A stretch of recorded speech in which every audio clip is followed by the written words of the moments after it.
What's up, ladies and gentlemen? Welcome back. This is the Deep Corner, episode 19.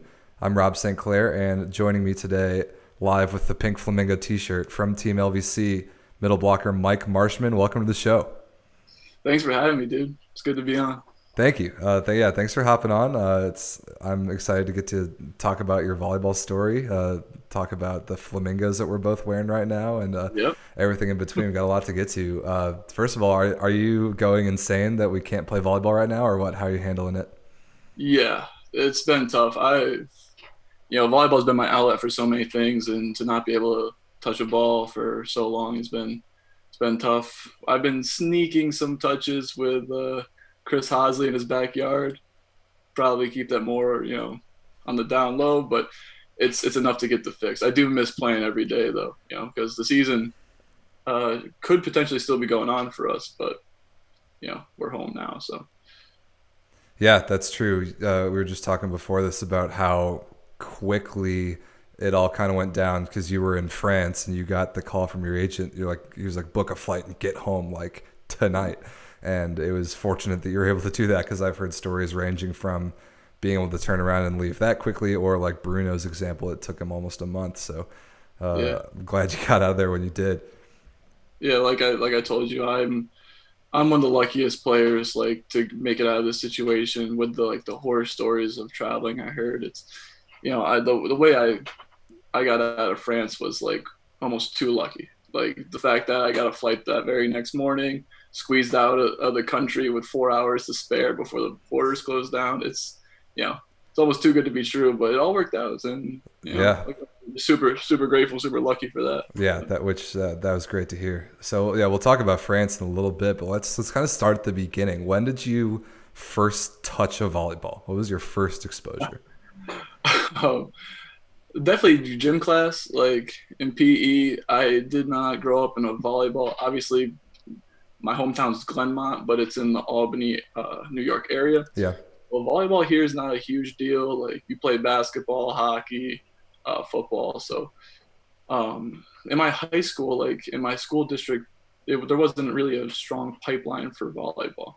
But I did play basketball. That was my first sport, and um, fortunately enough, the middle school coach, my eighth grade basketball coach, was the varsity volleyball coach for the high school. So he told me, "Hey, I think you could have potential, and you'd stay in shape for basketball." And I was like, "All right, yeah, sure. It seems fun, like in PE class and everything like that." So I did try it out. Tried out. The guys were really fun, and I started playing my freshman year and got hooked immediately. So that was kind of the quick version of it. It's funny how it kind of starts out like that, like basketball guys just, doing it to stay in shape for basketball or, Yeah, trying to develop the athleticism or whatever it is. And then they totally flip the switch and they commit themselves to volleyball. That is the origin story for a lot of us for sure. yeah. You just realize volleyball is so much more fun, and when you like finally get the hang of it, and you feel like that block, you feel yourself hit a ball, like you're like, there's nothing better than this. So Hard not to agree with that, man, for anyone who's played. So when did you, I want to hear about your recruiting process to college a little bit because you ended up going to St. Francis, which is kind of in the middle of nowhere, Pennsylvania, and had a very, very good college career. But where were you deciding between, like, where were you getting looked at by?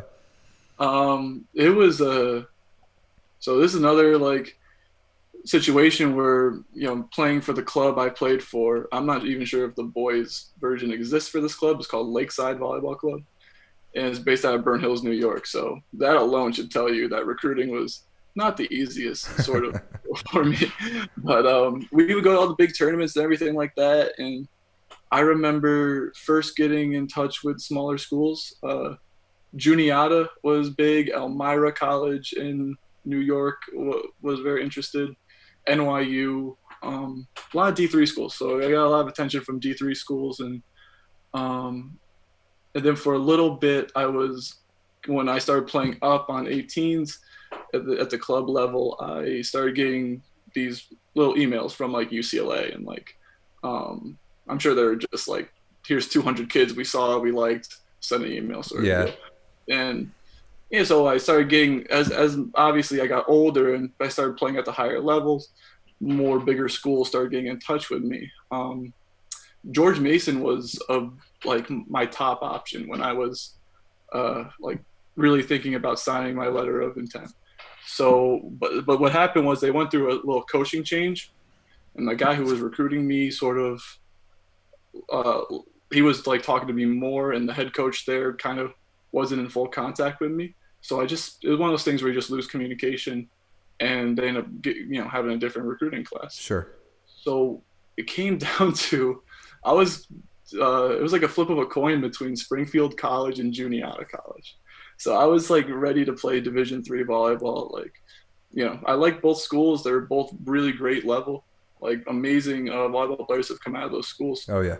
But I remember doing one last hope, like recruitment questionnaire to St. Francis, and it was like I wanted to say it was like in October or something, and it was like because our high school season's in the fall. Yeah. So I sent this questionnaire, and Mike Rumbaugh at St. Francis, responded immediately that night, and he said like, "When's the next time I could see you play? You have any tournaments or anything like that?"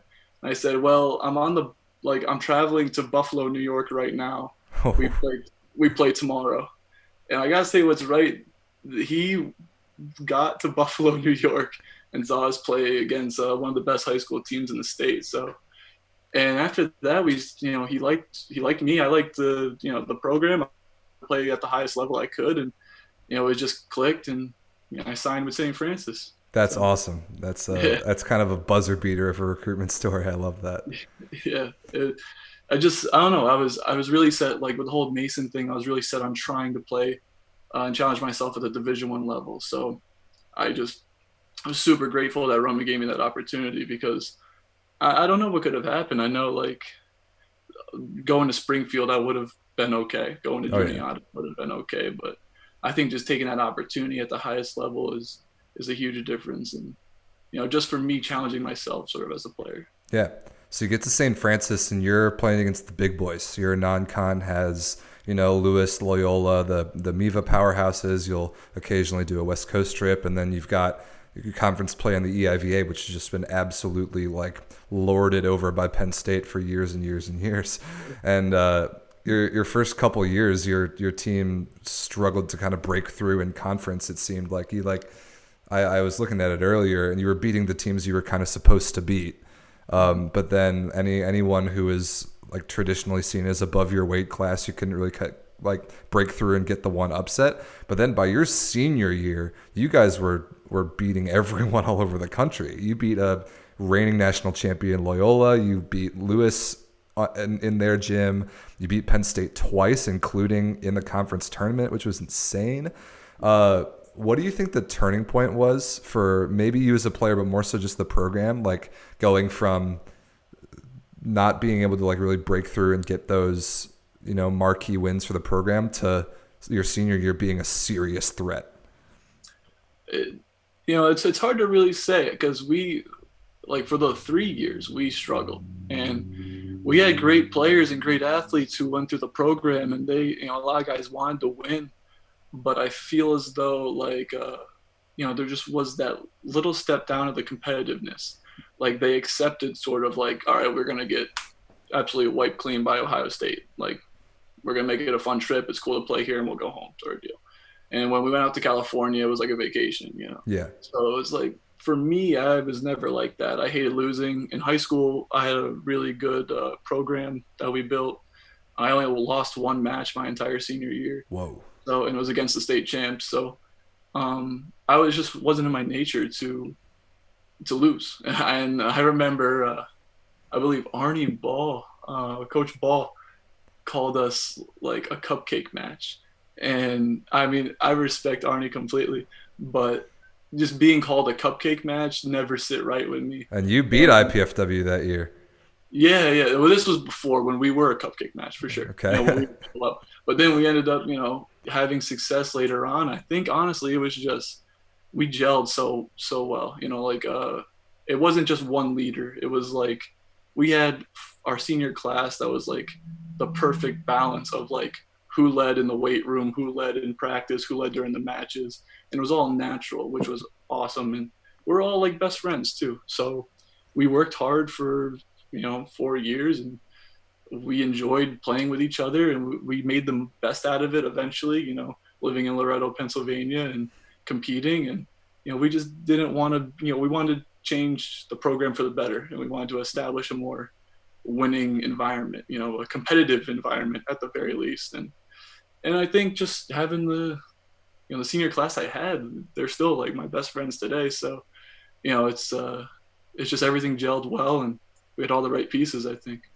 Well, yeah, that's what it's all about. You go to a small school, like a not extremely highly developed program, and over the course of 4 years, you leave it way better than you found it. That's really what the blueprint is for a college athlete to do your 4 years, work really hard, and you saw the results. So it was awesome, because I remember when you guys beat Penn State in the EVA tournament in the semifinals. Yeah. That was a huge deal.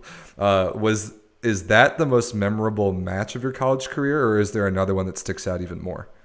Oh man, that's tough to say. I remember, yeah, obviously it's a huge match. The environment in Rec Hall, beating Penn State there.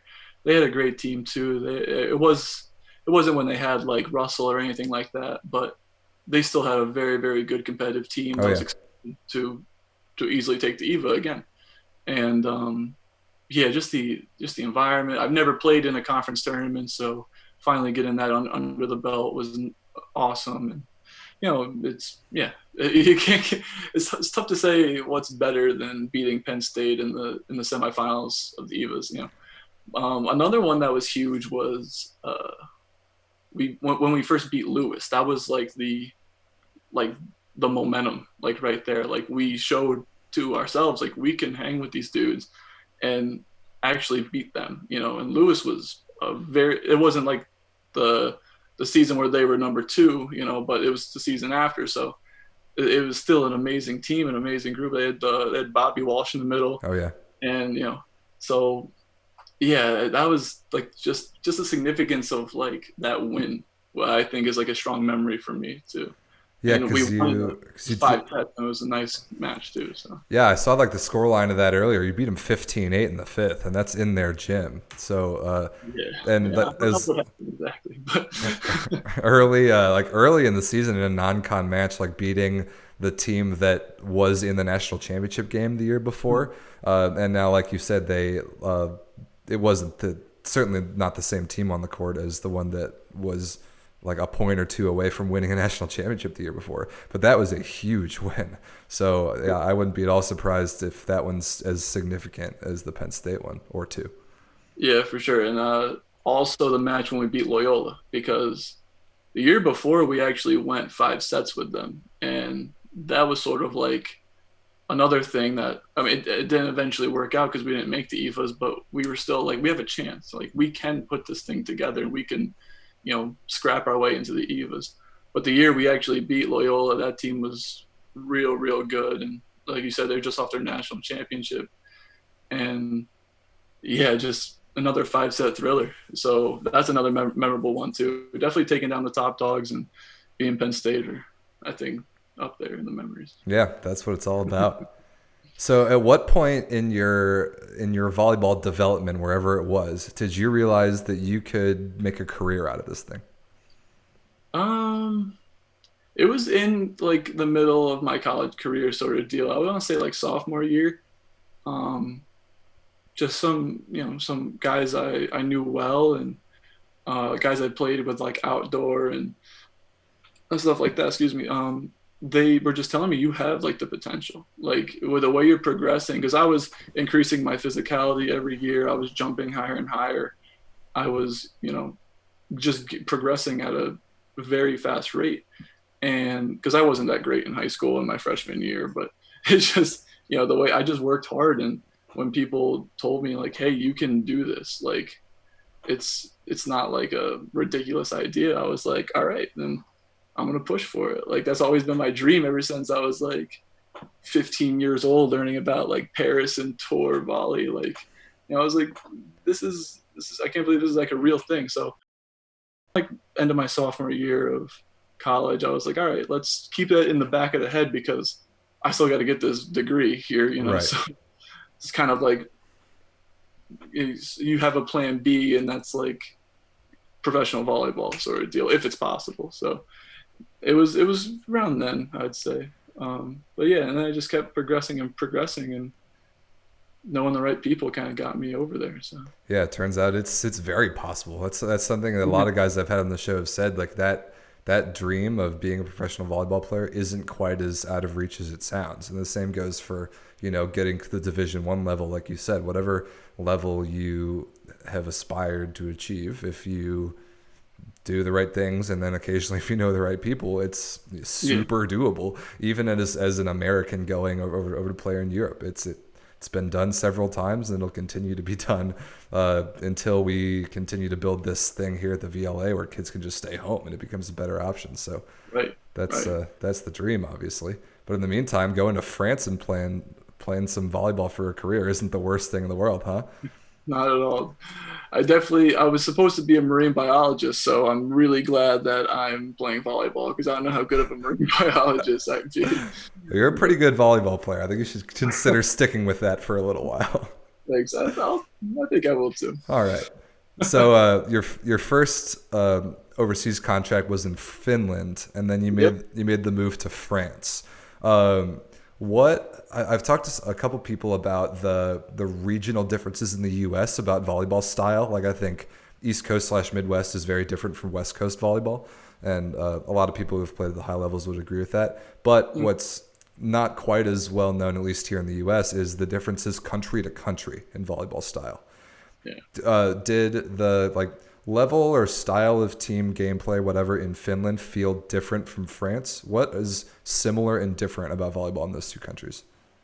Um, in Finland, it was very rarely you would find like a physical freak. Like you did have some, like the top two teams, Volleyball and Horikani, were really, really high level. And these are teams that dabble in Champions League every year. Yeah, And they have some legendary Finnish players on their team. And so it was more because they were like at the end of their careers, so they weren't like jumping like they used to or anything like that. It's a very technical game, I think, at that level. You have to use your head a lot when you play, and that was something for I had to like quickly adjust to. You have to be very mindful with playing at that level, and because of that, also with their strong technical abilities, they like to play quick. There's Miko Esko is a famous Finnish. He plays for Volleyball, and he would just run the quick reds. I have seen at that point, and trying to just like learn how to read block, and so just trying to get in a guy's head like that is almost impossible. But just trying to match their technical ability and not try and you know smash the ball every time was the biggest key there. So, yeah, cool. That Marcus Nilsson is a good example of that. He's the giant lefty that is playing for yeah. Pineapple a good bit. He's the exact same kind of deal, but in Sweden. He played Mhm. top leagues all over the world, and is kind of like twilighting the end of his volleyball career playing in his home country. And he's still gigantic. Probably doesn't jump as high as he used to, but it's the same deal. So he's playing the experienced veteran technical game, and probably the like 22, 23 year olds are having to learn pretty quick on the fly against a guy like that. Right. So And it, when you made the move to France, what are the differences there? Is that more of a like younger like athlete built league? it's there's like I think a simple French volleyball team recipe. It's like have your opposite is just there to smash balls Yep. and jump like over the net if he can. Um, your other outside, like your first outside, he scores the points. And then you have your second outside is completely technical and more there for reception and keeping the ball in play, continuing the rally. And then the middle blockers, vary in whatever the team prefers. If they like to run an offensive middle, then they'll probably go with that. But if they're paying a guy like 60 grand to score 100 points a match on the right side, then they're probably going to go with more blocking middles. But Sure. what I loved about France was it fit my style of play a lot because I'm not like the most like jumping wise. Yeah, I can jump, but attacking wise and serving wise, I don't have the strongest serve. I don't have the, I can't bounce the ball the highest, but I'm in that middle zone. So after Finland, trying to like work on that technical ability and then bring that into France and work on it more. What France has is that nice balance between power and, technical. Okay. And it's similar to the United States. For a while, the United States was trying to go like aggressive on everything, like hit the ball as hard as you can, sort of like a Russian style. But now I feel like the game's gone more like France, that half and half point where, you have to find a little medium. Like, yeah, in some situations, go for it, be aggressive. And in other situations, it's better just to play it safe. Use your head, like swipe the ball off the block if you can. Little. It's definitely a very like French volleyball thing to do. Oh, absolutely, man. Yeah, watching France's national team is the perfect example of that. And I think you're kind of right about how the U.S., at least at the national team level, has kind of approached that style. I think they've always kind of I don't know. It's weird because the sport was invented in the U.S., but it's been, perfected by several different countries around the world at several different time periods. Like Italy in the 90s, Brazil throughout all of time, Russia kind of recently, Poland even more recently. And you can kind of tell which style the U.S. is trying to borrow by the roster choices they make for the national team. And it's just like you were just saying, I think they're starting to kind of lead more towards the France sort of style right now, and that'll be French and Italian style. It rubs off on you a little bit, You start playing with those guys every day, you just visually see it, and you just naturally do it, sort of deal, Yeah, that makes sense because all of the American, the national team players and everyone are playing in leagues overseas, and it's impossible, like you said, not to kind of absorb some of the style of the country that you're playing in. So it could be a little bit of a reason why the U.S.'s identity, shifts as a national team based on their personnel is because we don't have a professional league for the top players yet. Yeah. So that like we can't build our own like top level American style of volleyball. We just borrow it from the guys that have played all over the world. I never really thought about that until now. That's cool. It's definitely interesting. And what's also great is like I had a guy, so we had a pretty international team this past season. We had middle from Montenegro, opposite from Poland, outside from Poland, and our libero was from the Ukraine. And then we had me, an American. So there's all different types of schools of volleyball going on, like on one court. So that was also interesting. When you play with people who go from different volleyball schools and backgrounds and watching it all mixed together. And that's been a cool thing to experience. It is cool. Well, you combine that with the language barrier.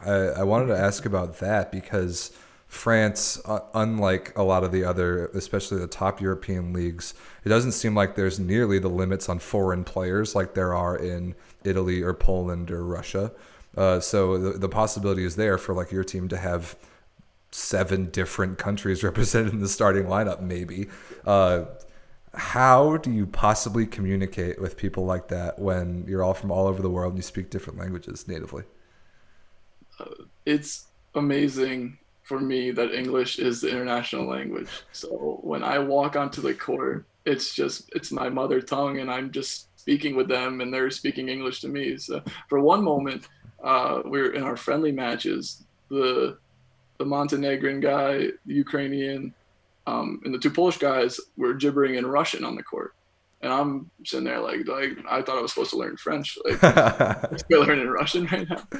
But yeah, it's just, it's interesting because not everyone's English is amazing, but we all have ways of communicating. And it's been mentioned on the podcast, like volleyball is its own language, So that is still, I think everybody can support that.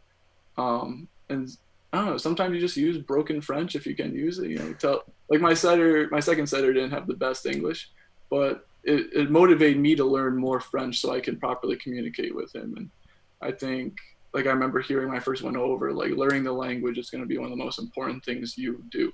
So I always took that. I wish I've done it better. I can speak French enough, but it's not great. So I wish I've done it better, but it's still a huge key because you're going to run into guys who their English isn't the best and they're your teammate. You don't like, you want to talk with your teammate. You want to like know him as a person, not just Yeah, a of course. player. So yeah, it's tough, but thank God English is the international language. Yeah, that that helps. It helps all you guys that go abroad to play. So I want to talk about just a little bit about the middle blocker position. I want to talk about Team LVC, but first, I want to kind of try out this new little thing that I'm kind of stealing from Parker Swartz, who does the Match Point men's volleyball podcast. He started doing this like super quick hit interview sort of segment. So yeah, this will be fun. I'm going to put you on the spot a little bit. That they're all just super easy, pretty simple answer questions. I'm going to hit you with them and just give me the first answer that comes to mind. All right, you ready? Mm-hmm. Okay. Early mornings or late nights? Late nights. Best pregame song, like on your pump up playlist? There's too many. Anything Future probably though. Okay. What's the worst day of the week? Uh, Monday, I guess. Cliche answer, but yeah, Monday. What's better, a stuff block or a service ace? Stuff block, 100%. What's the best post game meal? Pizza. What's the hardest position in volleyball? I'm gonna not be biased, and I'm gonna say setter. I respect that. What's your favorite jersey number? 10. Cats or dogs? Dogs. What's the ideal height? 6'7" is pretty good. 6'8" probably better. All right, sure. And what's your favorite sports team of all time? Probably the New York Mets. Okay. All right. Congratulations. You passed the flying colors. Wow. Did way better than I thought I could ever imagine. There you go. So you thought about answering the hardest position to be middle and ended up going with setter. Yeah. I want to talk about that a little bit more because if I were to be asked that question, I would try and qualify it by saying the most physically demanding position is middle, because I think read blocking against a perfect pass in the highest level is by far the hardest thing in all of volleyball. But the most like mentally and all around demanding position is pretty clearly setter. I want to talk about that kind of mental approach to playing middle a little bit more, because that's what I did in college. I was a middle in college club, not nearly even close to the level that you've played at. But the stereotype is the whole big dumb middle thing, always in the way, like they're not taught like ball skills, they don't play defense, so you can't really trust them to do anything but block and hit the ball. But because the read blocking area of the game is so hard, you have to be so focused and mentally aware of what's going on the other side of the net. And you talked about that a little bit as you were adjusting to the speed of the game in Finland.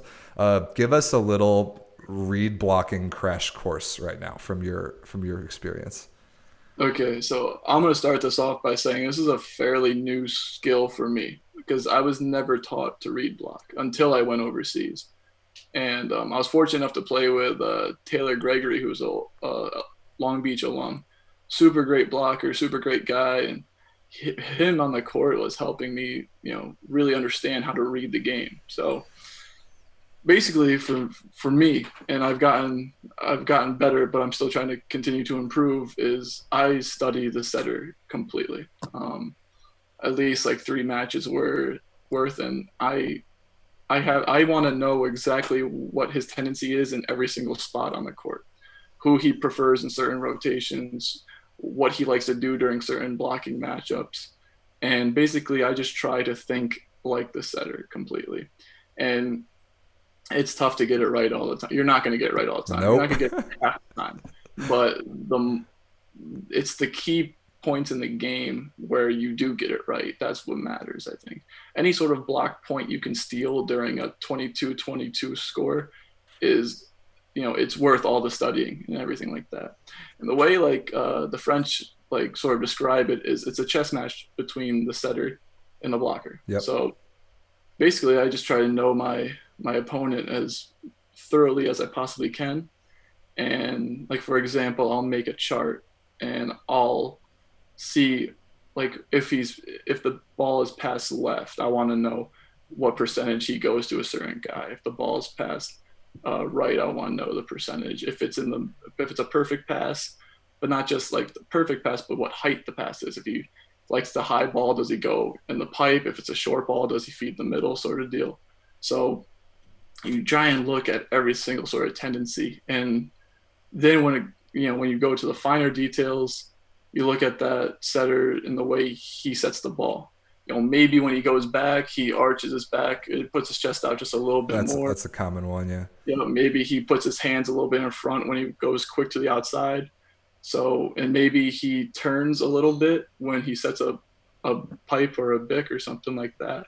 It's just trying to find any sort of information you can, and knowing also your blockers too, because if you see who's attacking against you and if for example you have a setter next to you who's not a great blocker, it can be as simple as he's probably going to set the outside. Just because the matchup, yeah. Yeah, it'd be the simplest and like most easiest thing he could do. So it gets complicated, I feel, but in the match you sort of just like don't even think about it.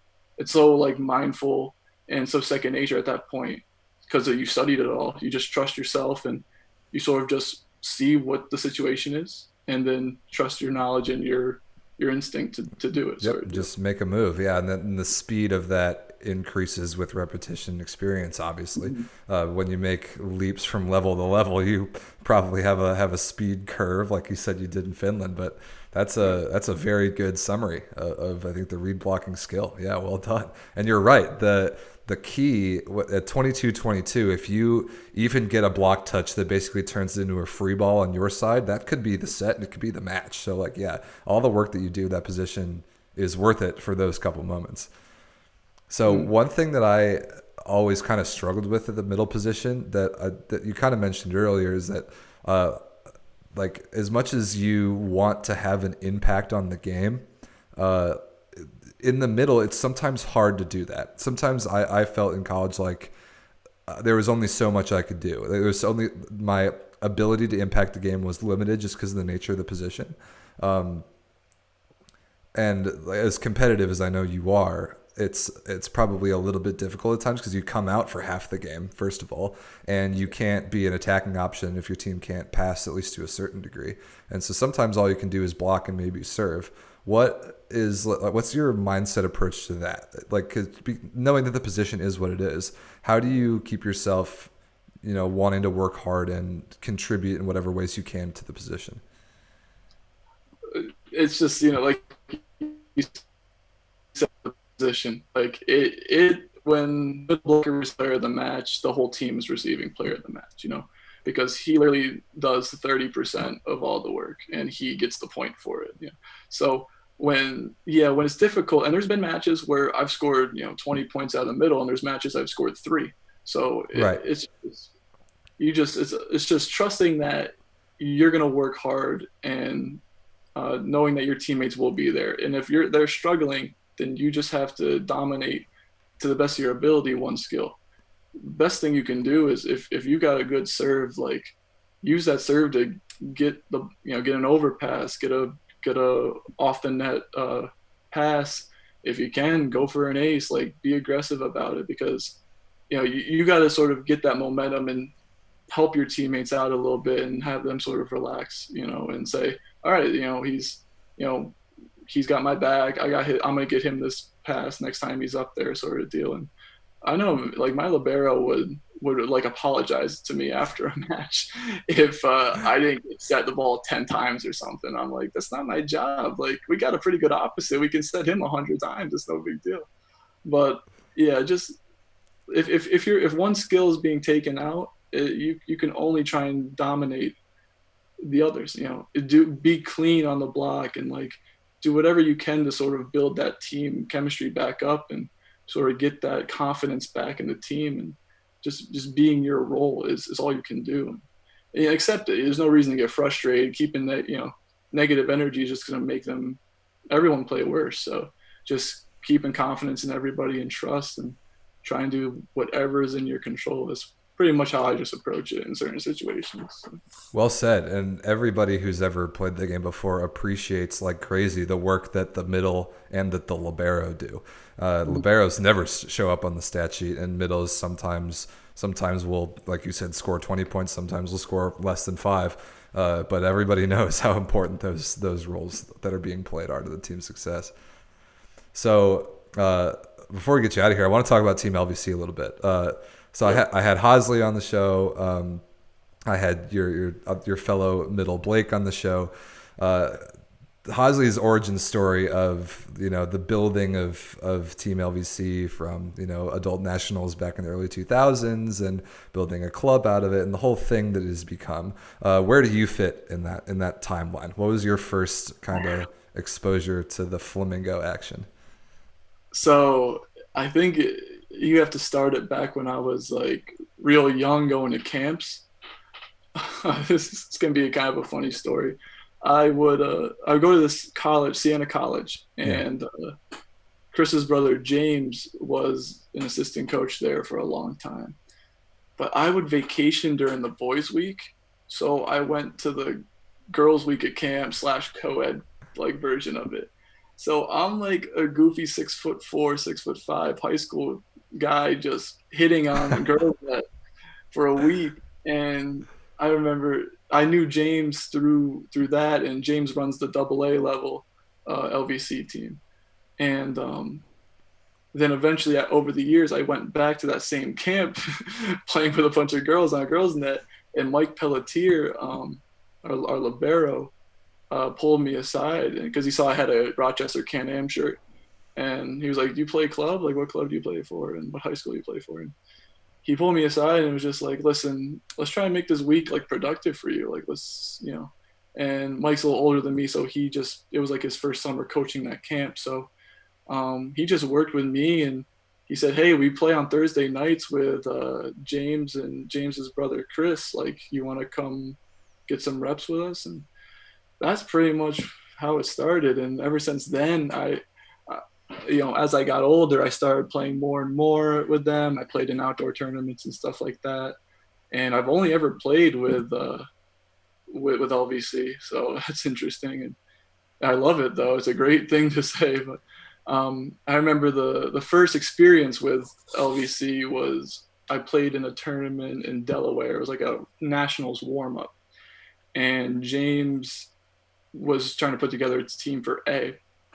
And we won the tournament and everything. It was a little tournament, and James after was like, "Hey, what are you doing like Memorial Day weekend?" And I'm like, "This is in 4 days too." Oh man. And I'm like,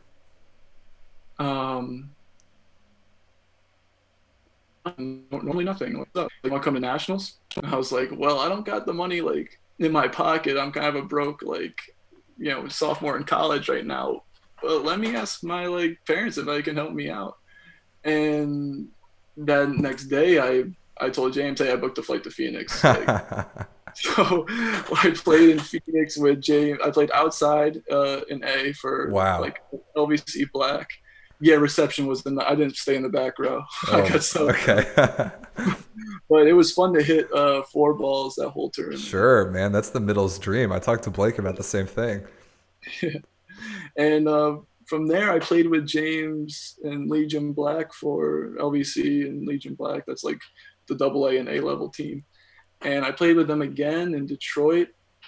And we just kept getting closer and closer. Obviously, when you play one tournament like that, and you live so close to each other, you just start, hanging out more and playing more together. And we played more outdoor tournaments and everything like that. And by the time I graduated as a senior, Chris asked me to play on the PVL team, the old professional deal. So I played my first event with LVC in Orlando for the PVL, and the rest is history. Sorry, Joe. The rest is history.